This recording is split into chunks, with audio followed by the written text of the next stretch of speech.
Charlotte Davenport. I'm here at 11 Bank Street, the AVA Gallery in Lebanon, New Hampshire, with Roger Goldenberg, who has a very colorful, wonderful display of paintings here. And I'm being introduced to these paintings for the first time, along with any of you who are listening to us in our conversation.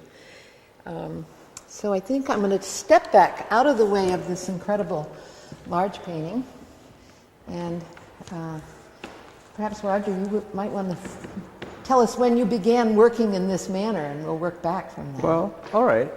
This particular painting has some of the most texture involved in it. I started putting in rope as well as the threads and other coarser fabrics. And it's quite recent. I did it, well, the date's 2006, but it's, I think one of the biggest characteristics of the painting is the fact that it's an irregular shape. And the shapes I've been working on for quite a number of years, actually since 1995. They were more regular, angular. I used to cob together 3 canvases. Then I'd start racking the canvases out of square, and then I wanted something much more organic. A little like the process of Elizabeth Murray. Yes, and it's funny because when I first screwed together the first 3 canvases, I was in graduate school, or just subsequent to graduate school, and someone said,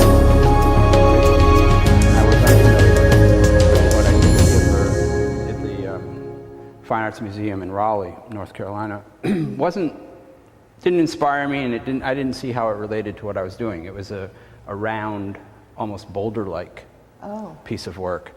And it wasn't until just actually I saw her retrospective at MoMA. Yes, last 2 years ago, maybe. Yeah. And there was a painting, exactly like our paths had intersected. She had 3 canvases cobbed together, and she must have been searching for something that spoke to her in terms of shape. In the same way that it did you. Yeah. So often things are just in the air. I've had that experience where you're working in a certain way, and all of a sudden you say, oh, yeah. And then there's this. Right. And I was just, for me, quite a while ago, I was discovering for myself that life really can't be described by a rectangle.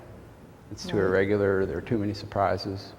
And I was looking for a metaphor that worked for me in describing my experience. Well, when I first entered the room, you were talking with our video cameraman, Steve, about your musical background and your musical activity today. And it is certainly one of the first things you think when one looks at this series, this almost musical or jazzy feeling. Oh, yeah. There certainly is. I always have music inside me. And I suppose with a different twist of fate in life, I could have maybe followed the path of a musician. And I'm a very, very amateur trumpeter. But I play in a jazz ensemble in my hometown. There's an art center that offers. Where's your hometown? Portsmouth, New Hampshire. Oh, good. And real New Hampshire artist this time. Yeah. And I see you also went to University of New Hampshire. Yes, a couple times. I have a degree in geology. And then also later on, a decade later, went back and got my BFA there. It's exciting to see people from New Hampshire be here at AVA. We reach a wide group of artists now. Oh, I was it very used excited. to focus on Vermont, New Hampshire. So yeah, I was very excited to be invited up here. My friend Paulette Werger, who used to be in the same studio building as me in Portsmouth, moved here and was encouraging me to submit slides. She's sort of my big promoter. So, well, I'm glad she promoted you. Yeah, it was very exciting to be here. Now, the other person that I came in at first, they were in their cartons or crates, and they looked more three-dimensional. And my first reaction was, oh, Frank Stella. Right. However, as I look at them, they're really much more painterly than Stella. Yes. They don't have that interruption of the relief. Right. And I kind of like that. The layering happens because of the color and the texture, not because of the actual form. Right. I think that, especially since we're standing in front of Big Chief here, it dances on the edge of a painted construction. But I really feel they're paintings. And the paint and the texture predominates, really. That's what drives me and excites me. And Frank Stella, it's interesting because as a child, I've always been attracted to bright color. And I joke that I must have been a pack rat in a former life or something, shiny objects. And I remember as a little kid seeing his work. It might have been in New York City, and just walking up to it and being agog, and years later, looking at his work, because I do get that a lot. Oh, Frank Stella. Well, his work is very carefully engineered and premeditated. He works out maquettes. Yes. More recently, he has gone back in with a kind of a loose lyrical, painterly line. But these are the part that these are improvisational. Right, like from the music. Yes, exactly, like the jazz. And so for me as an analogy, I bring up the fact that they're visual jazz, because people have jazz in their consciousness. It gives them a way into the work, and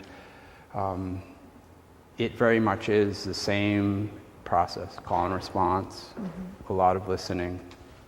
And I see the color the same.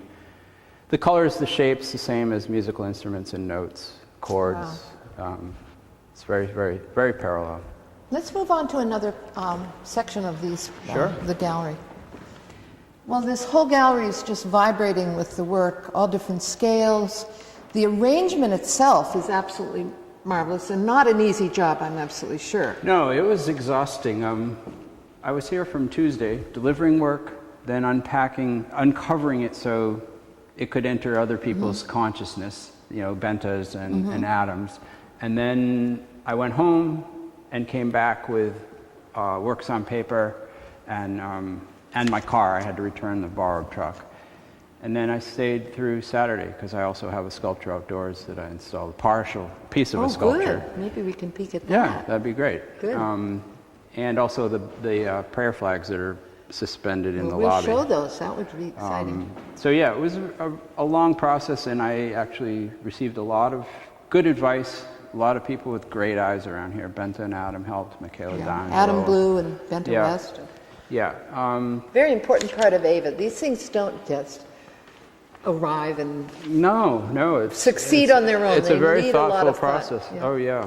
A wonderful space for this work. And Adam always was saying more, and Benta is the voice of reason and calm and brings her Norwegian aesthetic into it. So it was a great balance. Good. Yeah. That's a good team. Yeah, very good. So let's look at, you said this was a very recent work. Yeah, the paint's still wet. Good. And I've been using a lot of coarser materials, and next to us is a coffee shop that actually roasts their own beans, and so they have this wonderful burlap. And so I collect some of the burlap, and I started using that, and it has a very coarse weave, and I had some wire mesh laying around in my studio. Some former tenant had left it behind, and it was sitting there, and it related very well to the texture of the fabrics. So I started actually laying it into the gesso as I was building the surface up.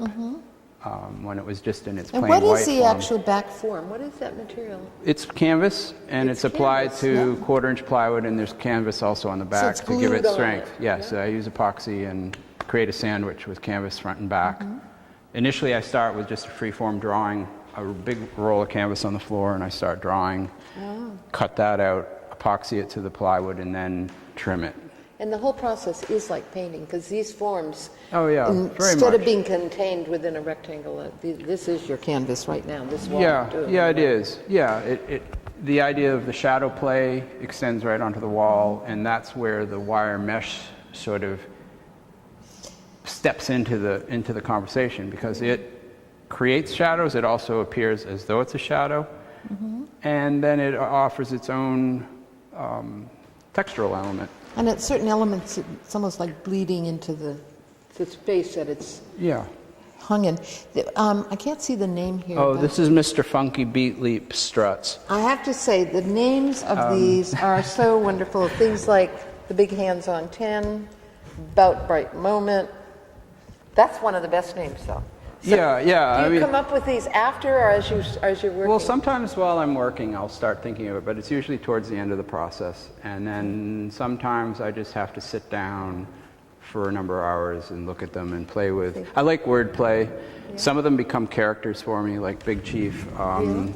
Mr. Funky Beat Leap is a character that comes back into my consciousness. I'm sort of Mr. Funky Beat Leap, and so there's this whole graphic novel somewhere inside all this. Yeah, inside it, or maybe in the future. But I don't know. also your company, you keep company with children and children's museums. I do.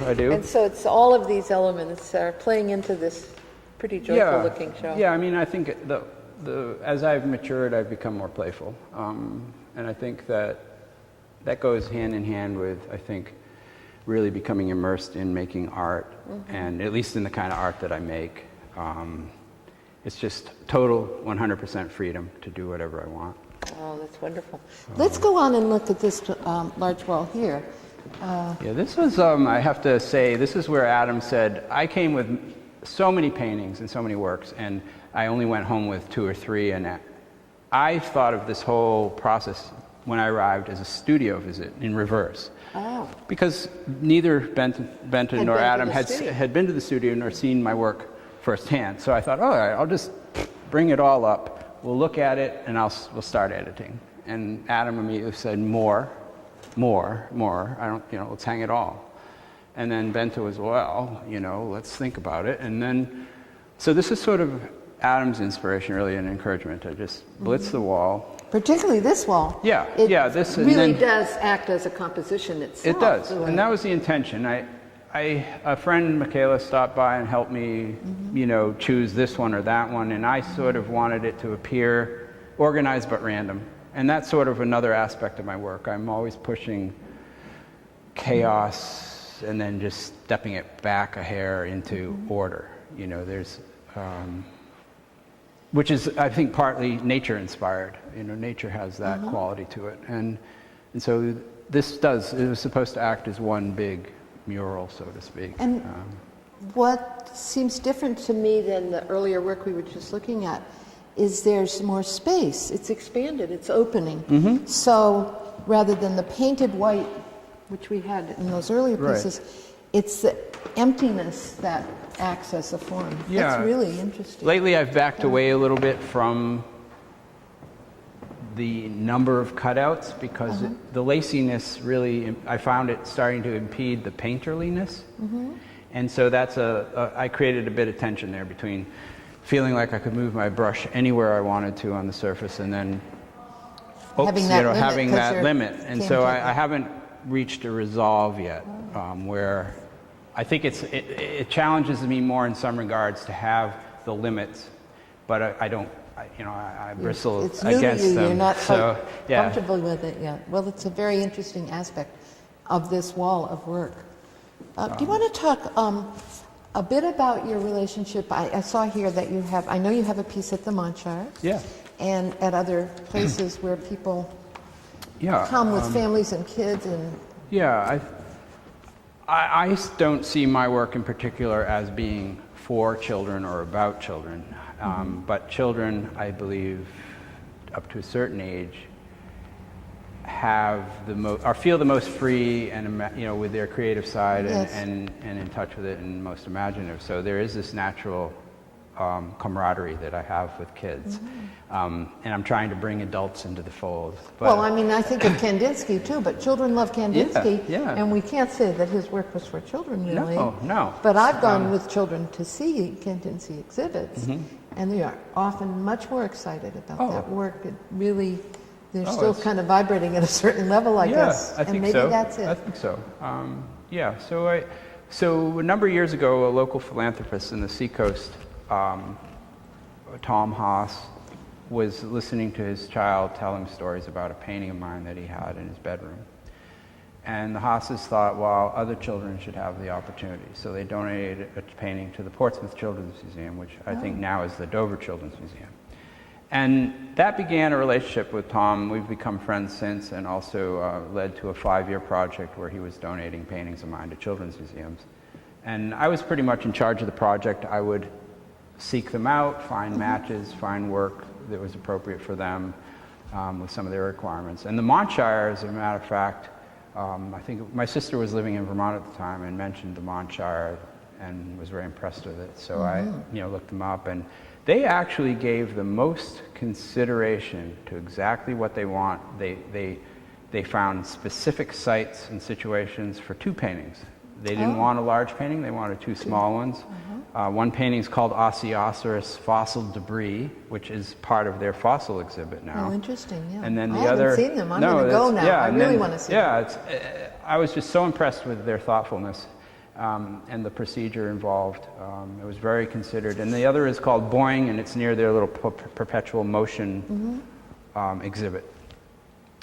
So that would be a good thing for people who see this exhibit and the sculpture outside that we're going to look at, and the flags. Yeah, definitely. To get over to the Montshire and put this all together as Yeah. part of a body of work, and how we all hope forever that art will keep moving into all kinds of spaces. Yeah, I hope so. I mean, it really enriches people's lives in ways that I think most people can't even imagine. And most recently, here I am, a maker of art, and these banners that are out in the lobby that we'll see in a minute, I call them prayer flags, and they really are meant to put out good energy into the universe. I think it's a time where we really need to enter a new period of enlightenment. And Kandinsky thought that too. Oh, totally. Oh, totally. You know, and to bring us to a new place as a civilization, a world civilization. And so, I had those hanging in my studio for ones like that for a year and a half, and I noticed in that time, because usually I'm affected by the daylight change. I think it's called what? Affective seasonal SAD. SAD.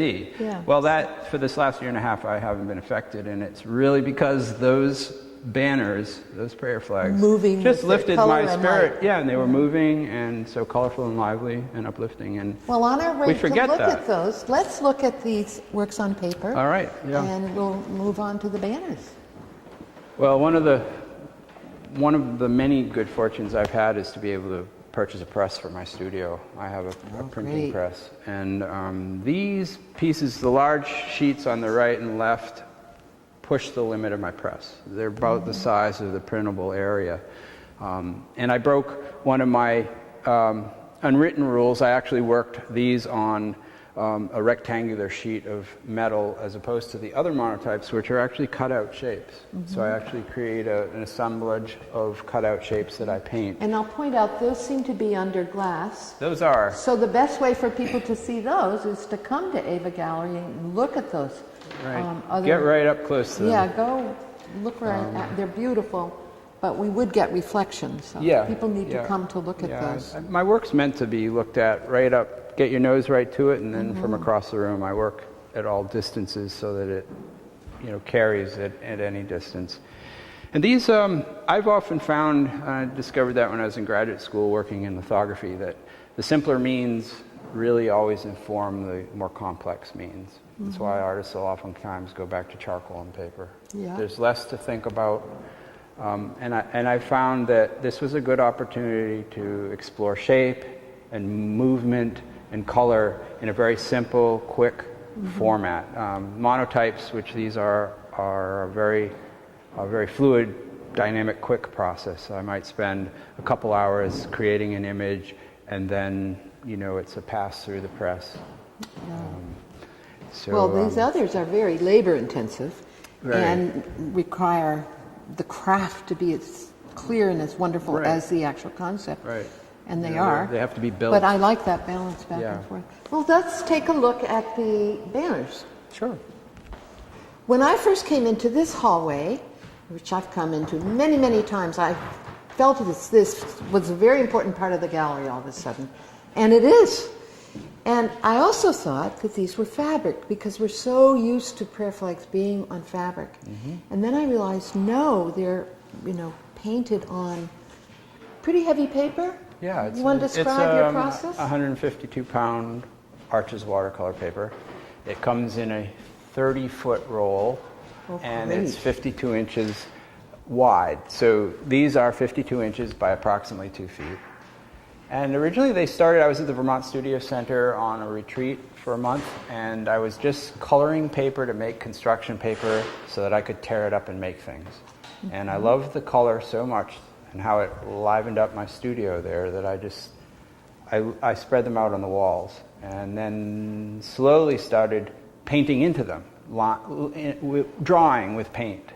And they evolved over a course of a couple years into these more worked and involved images. And I think of them as prayer flags. A friend of mine up there had given me a set of prayer flags that were also hanging in my studio. And I just get a kick out of the idea that prayers are written on these cloth squares, and that the wind moves them, and that the energy of the wind propels the prayer into the universe. And I feel, there's so much energy imbued in these works, and they do move, and they are meant to uplift and inspire and change the energy in an environment. In a space. Yeah. Well, and when we move through them, just by being here, you can see how they can just blow on it. And they're spinning, and if more people come, they'll and as the doors open, they'll wave. Moving. And it's subtle. Oh, I love it. They're back and front. These are really nice, Roger. Thank you. Thanks. I have this dream that someday they'll be exhibited at the Drawing Center in Manhattan, and they have this enormous space that's like the whole outer, and create an environment. This we'll other send world. this tape to the Drawing Center. Yeah, that would be great. When you do your application. All right. Okay, that would be excellent. That would be great. So shall we go outside and see what's outside? Sure. And the works outdoors are actually inspired by these. Oh, good. And do a bit more moving around because they're out in the elements. Fun. Let's go see. Yeah, okay. Well, this is so perfect. I just said that it's good to see work everywhere in children's museums and galleries and schools and banks, who cares, everywhere.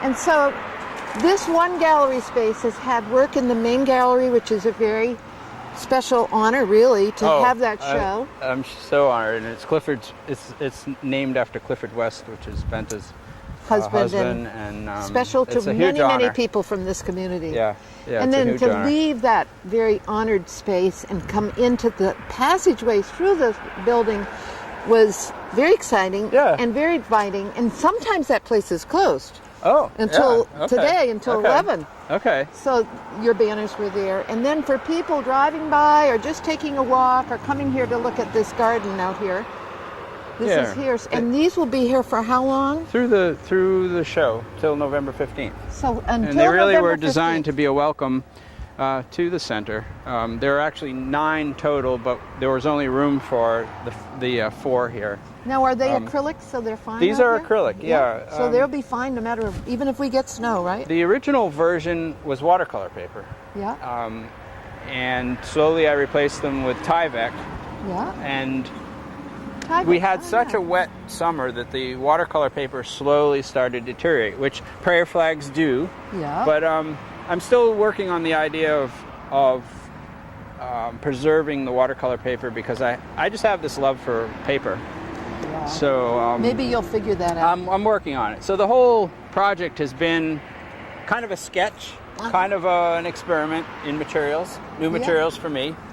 Everything from working with the stainless steel to the watercolor paper outdoors. Which, I love this. They're really. Oh, they do dance. The shorter ones like kind of do the yeah. Belly dancing, everything. Yeah, everything. Yeah, they're very happy, energetic dancers. Well, thank you, Roger. This has been so much fun, and you. I really recommend Well, I hope show people come highly. out. I hope everyone will come. Yeah, as the leaves are falling from the trees, this show is still going to be offering its colorful splendor. So yeah, do come. Yeah. Thank you very much. Goodbye. Oh yeah.